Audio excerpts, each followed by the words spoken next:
자, 이제 우리 세 번째 시간이죠. 예, 제조 관련돼서 업종별 창업 절차에 대해서 같이 한번 이야기해 보도록 하겠습니다. 자, 이제 세 번째가 아니죠. 예, 제조업 관련된 부분이에요.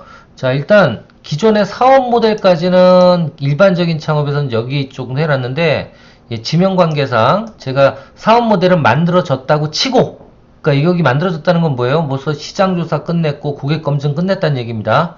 거기서부터 시작할게요. 그러니까 내가 아이템이 있는 거야, 이제. 아시겠죠? 자, 아이템이 있는 부분에서부터 제조는 시작하겠습니다. 당연히 제조라는 거는 기존 아이템 가지고 가면 안 돼요. 예, 새로운 이것도 마찬가지로 차별화 요소가 분명히 있어야 됩니다. 자, 그래서 차별화 요소가 있는 제품을 생산하겠다고 준비를 하는 그런 업체들. 예, 여기서부터 시작이에요. 자, 이제 시작하겠습니다. 여기서부터 이제 가볼게요. 자, 사업 모델이 완성이 됐어요. 자, 되면 그 다음에 해야 되는 게 뭐죠? 맞습니다. 똑같이 견적을 뽑아보야죠. 그쵸? 견적. 그러니까 이 사업을 하기 위해서는 얼마나 돈이 필요한지 이 부분에 대해서. 자, 이게 몇 번째지? 8번째. 제조 창업 절차. 자, 첫 번째 해야 되는 게 뭐라고요? 그렇죠. 사업화 견적인데, 자, 한번 생각해 볼게요. 견적 낼 게 뭐 있을까요?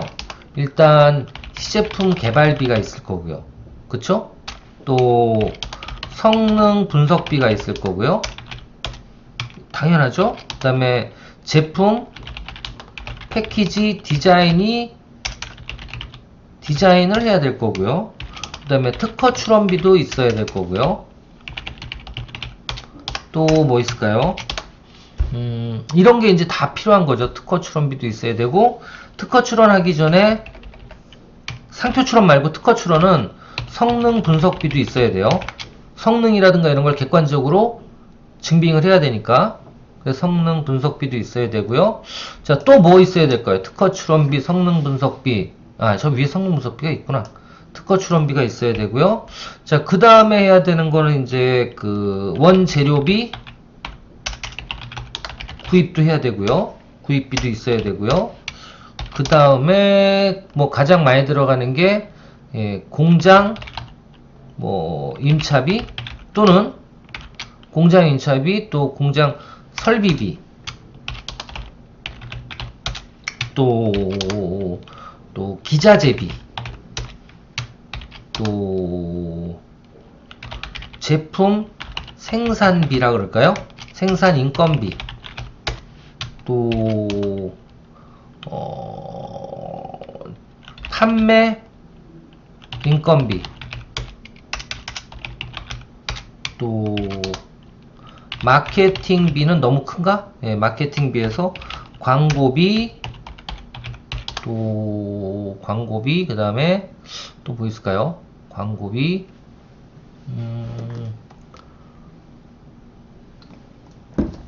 광고비, 프로모션비, 이런 것들이 있을 거예요. 그죠? 자, 이런 부분들이 다 뭐예요? 사업화 견적에 들어가야 될 부분들이에요. 자, 근데 이런 모든 부분들은 양면의 성격이 있다 그랬죠? 어떻게 갈 수도 있어요?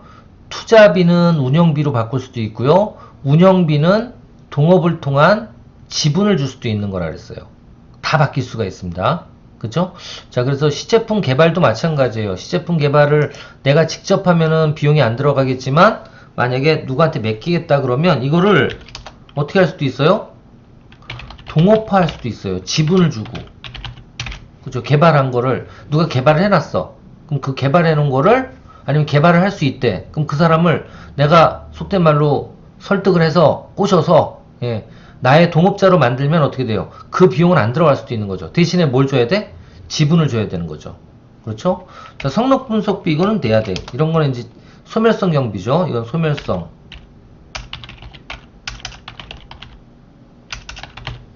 제품 디자인비 소멸성. 특허 출원비 소멸성. 원재료 구입비, 이거는 운영비용이지. 운영비용. 이건 운영비용이에요. 원재료 구입비는 운영비용일 수도 있고 초기 투자비일 수도 있는데, 원재료 구입비는 소멸성으로 보시는 게 맞습니다. 공장 임차비 보장성, 설비비 보장성, 감가, 기자재비 보장성, 감가. 자, 만약에 이거를 보장성으로 안 가져가고 어떻게 할 수도 있다? OEM으로 생산하면 운영비로 바뀔 수도 있어요. 설비비도 마찬가지로 임차비로 바뀔 수도 있고 운영비로 바뀔 수도 있습니다. 이게 다 운영비예요. 임차비는 임차비, 운영비 이렇게 바뀔 수도 있는 거예요. 이게 OEM이죠. 그래서 처음에는 OEM으로 생산하는 것도 나쁘진 않아요. 어떤 때까지 시장을 정확하게 파악을 하고 내 제품이 시장에 잘 런칭이 되는 걸 확인할 때까지는 꼭 내가 공장을 지을 필요가 뭐 있냐고요. 그렇죠? 자, 이렇게 갈 수도 있고요. 자, 그 다음 제품 생산 인건비 이것도 어떻게 갈 수 있다? 운영비에서 동업화로 갈 수도 있고요. 판매 인건비도 마찬가지로 처음엔 동업화로 갈 수도 있어요. 그렇죠. 그래서 보통은 창업팀이라고 표현하는데 창업팀은 일단 저런 시제품 개발을 하는 거, 제품 개발을 하는 걸 뭐라 그래요?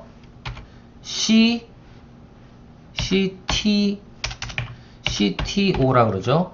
Chief of Technic 뭐저쩌고, 예, CTO라 그래요. 그 다음에 마케팅 최고 경영자를 CEO라 그러고, 그죠? CEO라 그러고, 그 다음에 저런 어떤 공장 임차라든가 설비비 이런 데를 다 맡아서 저쪽 CTO로 가져가고요. 그 다음에 비용이 들어가는 거에 대한 거를 어디로?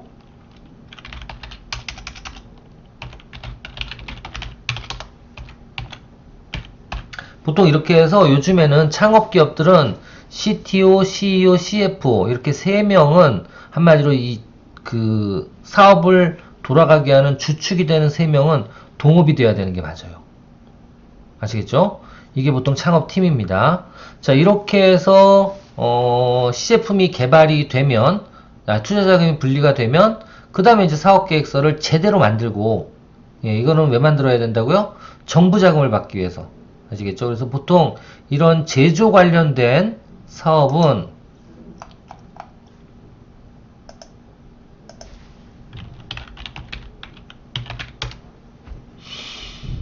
창업 넷에 들어가 보시면 자세히 나와 있다고 얘기 드렸어요. 예, 여기 보면 창업 넷에 들어가 보면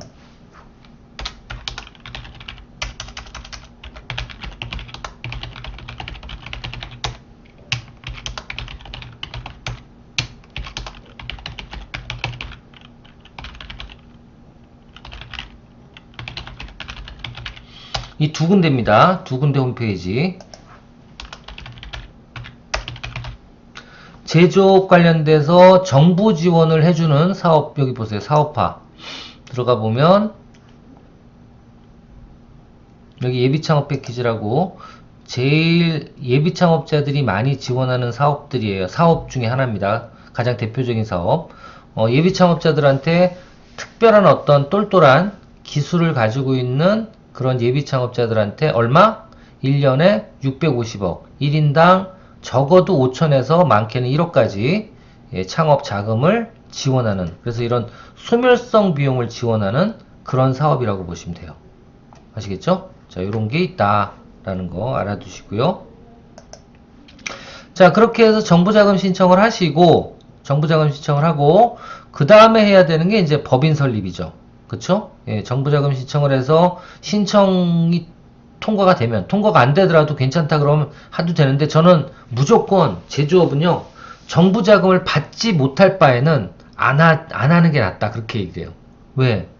전문가들이 그 사업계획서를 보고 이 사업은 될 것 같다 그러면 지원을 거의 다 해주거든요.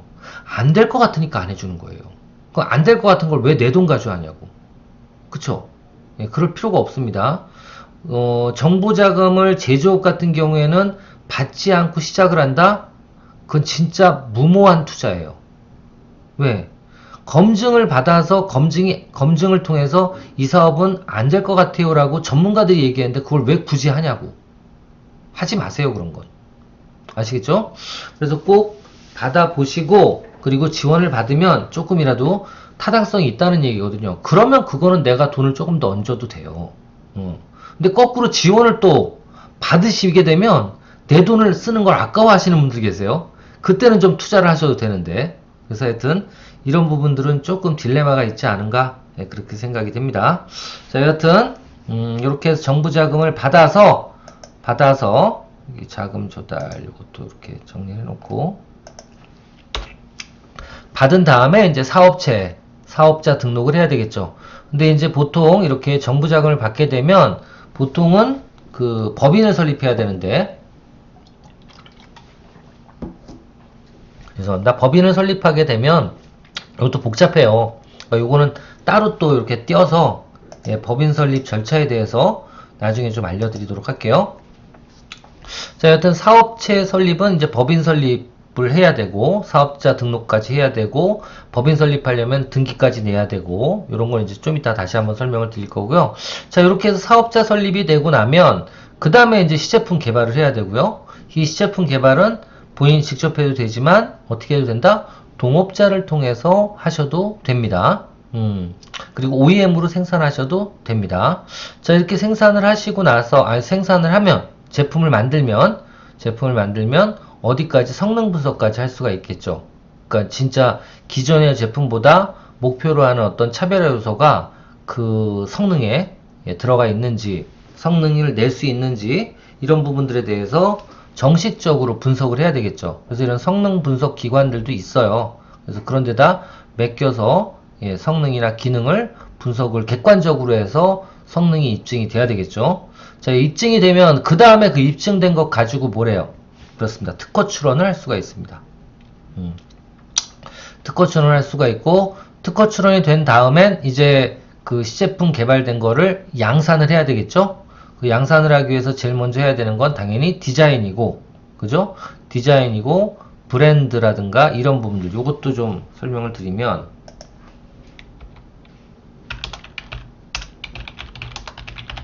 패키지 개발에서 가장 중요한 건 디자인이에요. 디자인인데, 이 디자인에 꼭 들어가야 되는 요소 뭘까요? 디자인에 꼭 들어가야 되는 요소, 그렇습니다. 제일 먼저 상표가 들어가줘야 돼요. 브랜드. 이 브랜드하고요, 상품명하고 헷갈리시는 분들 많아요. 그 다음 상품명이 들어가줘야 되고요. 그쵸? 상품명이 들어가줘야 되고, 그 다음에 뭐 예를 들면 연락처라든가 또 상표, 상품명, 그 다음 연락처, 상호. 근데 상호가 보통 상표인 경우도 있어요. 이런 상호라든가 그 다음에 관련된 여러 가지 그 정보들, 관련 정보가 뭐가 있냐면 제조사 주소, 특히 그 OEM으로 생산한다 그러면 제조사 주소라든가 아니면 인증 마크 이런 것들, 그리고 주성분, 보통 이런 것들도 들어가 줘야 됩니다. 주성분이나 이런 거, 식품이나 이런 사람들과 관련된 거는 이제 이렇게 해서 패키지를 개발하고, 그 다음에 해야 될 건 이제 유통 라인을 뭘로 결정할지. 유통도 보면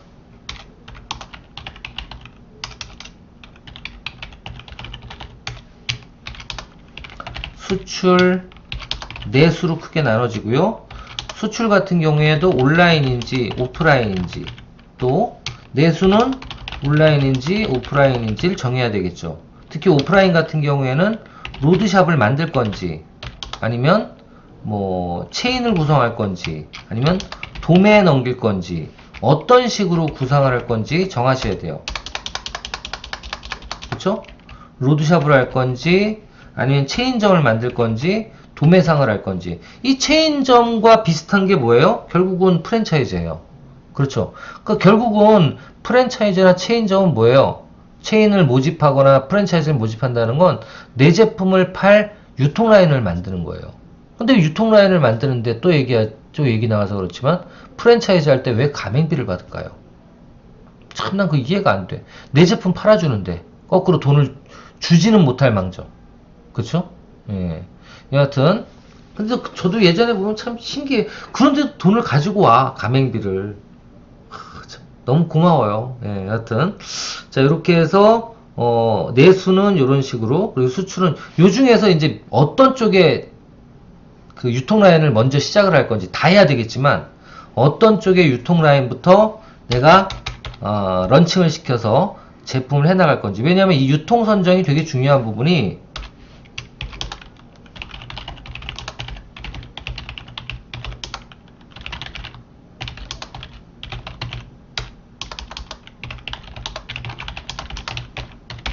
이것도 되게 중요한 얘기예요.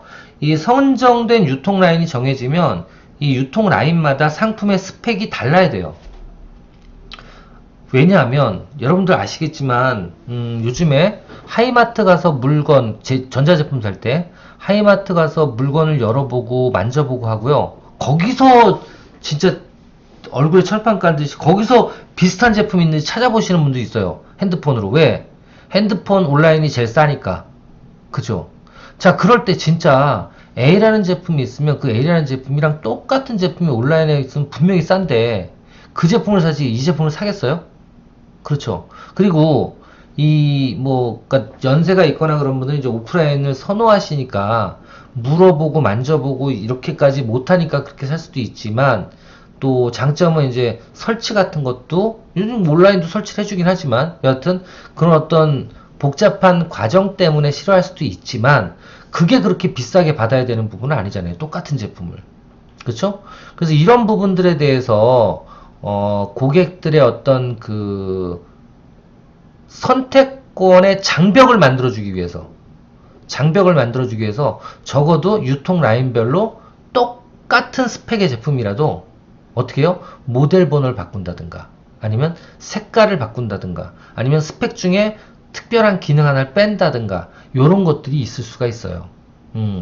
왜? 라인마다 아니면 패키지를 바꾼다든가 디자인을 바꾼다든가 그렇게 해서 어떻게 해요? 똑같은 제품이 아니라고 생각할 수 있도록 해야지 이 라인별로 유통 라인별로 그 시장이 그대로 유지가 될 수가 있어요. 그렇지 않으면 결론적으로는 온라인이 싹 다 빨아들일 거예요. 모든 시장을. 그럴 수밖에 없죠. 예, 그렇죠? 그래서 이런 부분들 때문에라도 이 유통이 선정이 되게 필요하고 제조는 이 유통 선정 이걸 이제 유통 라인이라 그러는데 이 라인별로 제품에 대한 어떤 패키지라든가 제조라면 모델 넘버라든가 스펙에 대해서 조금씩의 차이점을 두는 전략도 필요하다라는 겁니다. 자, 이렇게 해서 그 다음에 이제 상품 런칭을 시키고 마케팅을 해야 되겠죠. 자, 요렇게 주로 진행이 된다고 보시면 돼요. 제조업은. 자, 그럼 이제 진짜 메모하실 내용입니다. 자, 제조업 중에 보통 요 사업체를 설립할 때 법인을 설립하는 경우가 많은데 그 법인을 설립하는 절차예요. 자, 제일 먼저 법인 설립은 어떻게 해야 된다? 자, 여기 정리 좀 해놓고 9번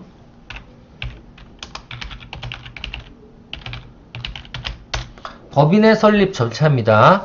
제일 처음에 발기인, 한마디로 창업팀을 구성을 해야 되겠죠. 그렇죠?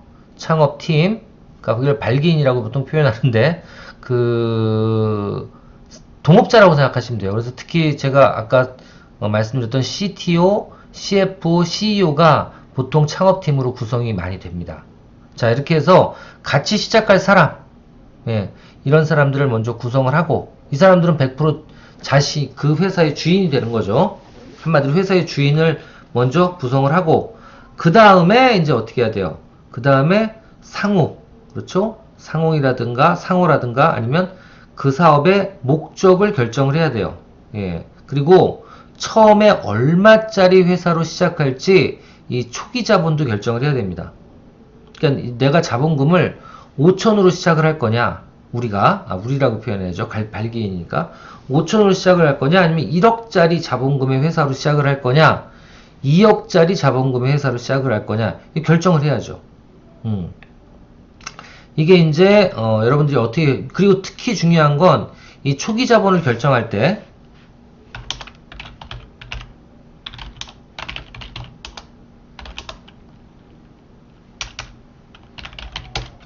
결정사항이라고 표현할게요. 결정사항은 첫 번째로 생각해야 되는 게 뭐냐면 발기인의 총 지분을 결정을 해야 돼요. 그죠? 왜냐면 이게 그냥 만약에 3명이서 한다 그러면 3명이 지분을 얼마씩 가지고 갈 건지도 결정을 해야 되겠지만, 예를 들면 3명이서 만약에 외부 자본을 끌어들이는 주식회사를 만들겠다. 처음부터. 그러니까 처음부터 공개 그 투자자를 모집하겠다 라고 했을 때는, 예를 들면 그래요. 우리는 그러면 우리 20억짜리 회사를 만들자. 그렇게 했는데, 예를 들면 외부로부터 내가 생각해 보세요. 자, 예를 들면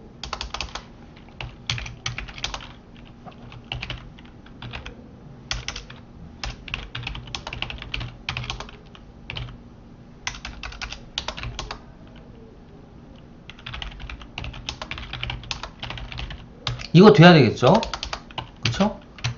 1억 자본금으로 우리 가자. 그랬을 땐 발기인들끼리만 하고 외부 자본을 끌어들이지 않으려면, 그럼 그냥 우리끼리 얼마씩끔 투자할까? 이걸 정하면 되는 거예요. 그게 지분이야. 그쵸? 이렇게 가도 되는데, 그래서 이렇게 가면 부담도 없고 사업을 운영하는 데 있어서 리스크도 서로 분산이 되기 때문에 좋아요. 그래서 이렇게 하시는 게 가장 좋은데, 이게 아니라 예를 들면 우리가 근데 더 큰 사업이어야 되기 때문에 외부 투자자를 좀 받자라고 할 수도 있잖아요. 그때 예를 들면 내가 20억 자본을 결정을 했어요. 그래서 20억짜리 회사를 먼저 만들기로 했어요. 그러면 이때 결정해야 되는 건 뭐냐면, 발기는 얼마까지 갈 거냐, 돈을.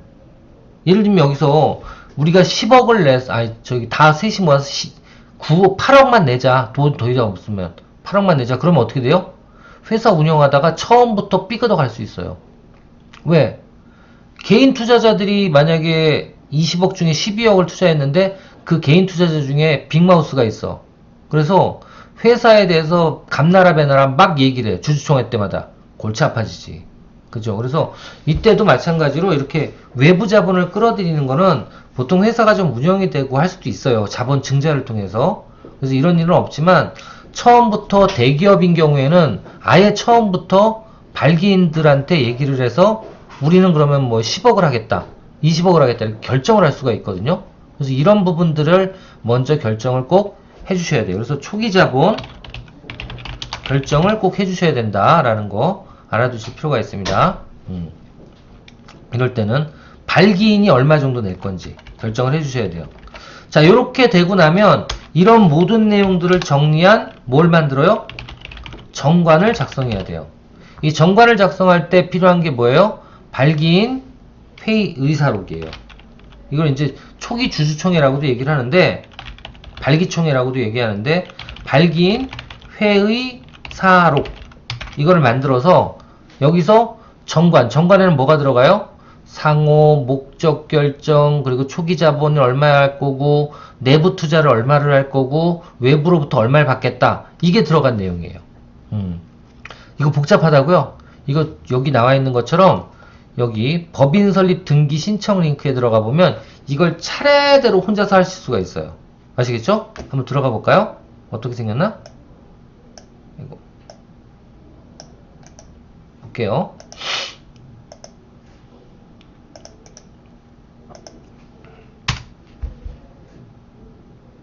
이게 이제 정부에서 만들어 놓은 온라인 법인 설립 시스템인데, 여기에 들어가셔서 하나씩 해나가시면 됩니다. 예, 법인 설립 시작하기 요거 눌러서 로그인 하시고 회원 가입하신 다음에 새로운 법인 설립 시작하기를 누르면 제일 처음에 이런 정관부터 만드는 일부터 해줘요. 그리고 발기인이 누구누구인지도 다 입력을 하게 돼 있고, 그러니까 요 내용을 차례대로 자연적으로 해나가게 해줍니다. 여하튼 절차는 이래요.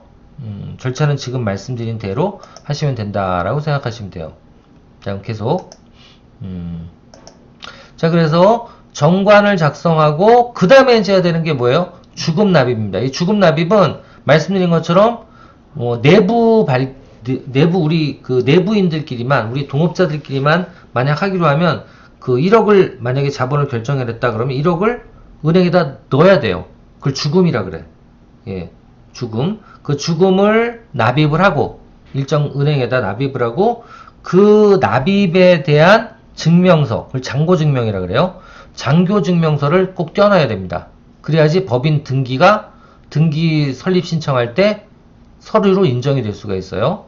자, 그래서 주금 납입을 하고 그 다음에 창립총회, 창업총회가 아니지. 창립총회 및 임원을 결정합니다. 자, 이때 임원이 결정이 되면 그 대표이사부터 또 CFO, CEO, 감사, 이런 걸 다 뽑겠죠? 이렇게 뽑았을 때 이분들한테 뭘 받아야 돼? 예, 취임 승낙서를 받으셔야 돼요. 취임 승낙서.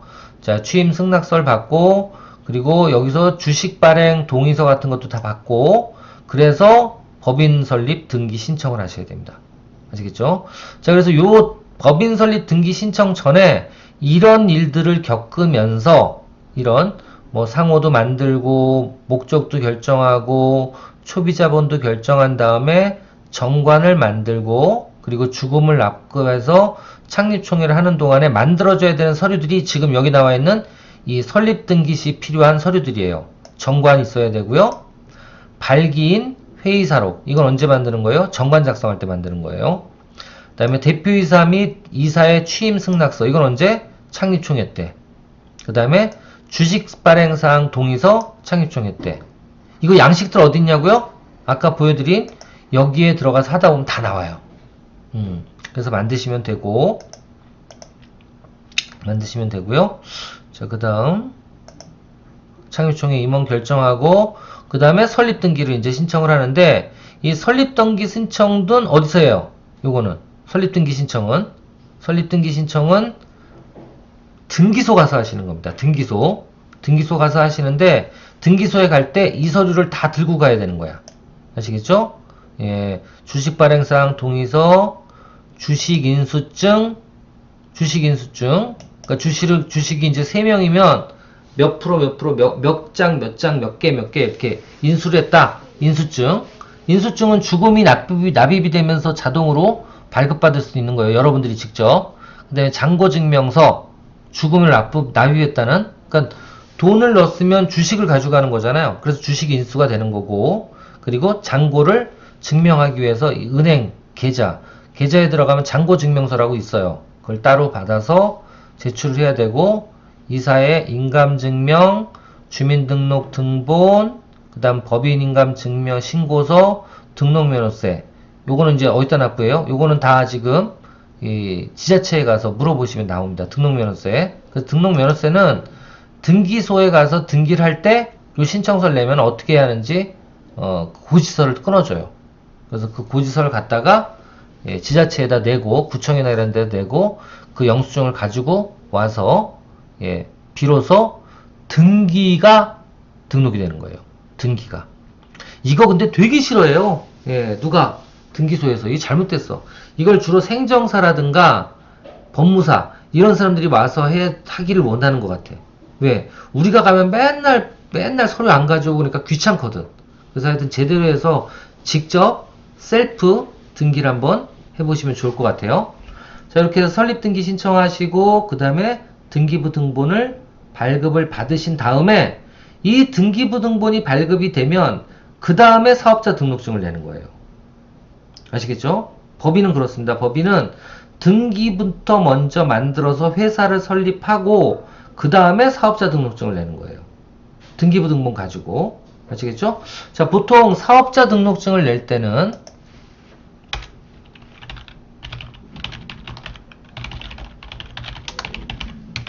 신청 서류는 등기부 등본이 있어야 되고 또 뭐 있어야 돼요? 등기부 등본 말고 만약에 이 법인이 어떤 인허가가 필요하다 그러면 인허가 서류도 같이 들어가 줘야 돼요. 아시겠죠? 허가서 또는 신고서 이런 것들이 같이 들어가 줘야 됩니다. 이게 들어가 줘야 되고 그 다음에 여러분들이 사업자 등록증, 사업자 등록 신청서를 제출해 줘야 돼요. 이건 어디서 할 수 있어요? 이거는 요즘엔 홈택스에서 바로 처리 가능합니다. 바로 처리 가능합니다. 그러니까 지금 등기 신청을 어디다 하는 거예요? 이거는 관할 등기소. 등기소에서 해야 되는 거고, 그리고 이런 서류들이 필요하고, 설립등기 신청 링크는 이건 등기 신청. 여기서부터 어디까지? 여기 전까지는 어디서 한다? 예, 이쪽 법인 설립 시스템에서 등기까지 만들면 돼요. 그래서 만들어지면 법인 설립 시스템은 등기부등본 신청하는 거예요. 서류 만드는 거예요. 그 등기가 되면 그 다음에 등기소 가서 설립 등기를 신청을 하고 등기부등본이 나오면 등기부등본과 인허가 서류를 합쳐서 사업자 등록증을 홈택스에서 신청하시면 되겠습니다. 자, 오늘은 이렇게 해서 여기까지 뒤는 또 우리 7주차에 다뤄보도록 하고요. 여기까지 해서 기업의 설립 절차, 특히 제조업 설립 절차, 그리고 법인 설립 절차에 대해서 알아보았습니다. 여러분들 고생 많으셨고요. 또 다음 주에 우리 건강한 모습으로 뵙도록 하겠습니다. 감사합니다.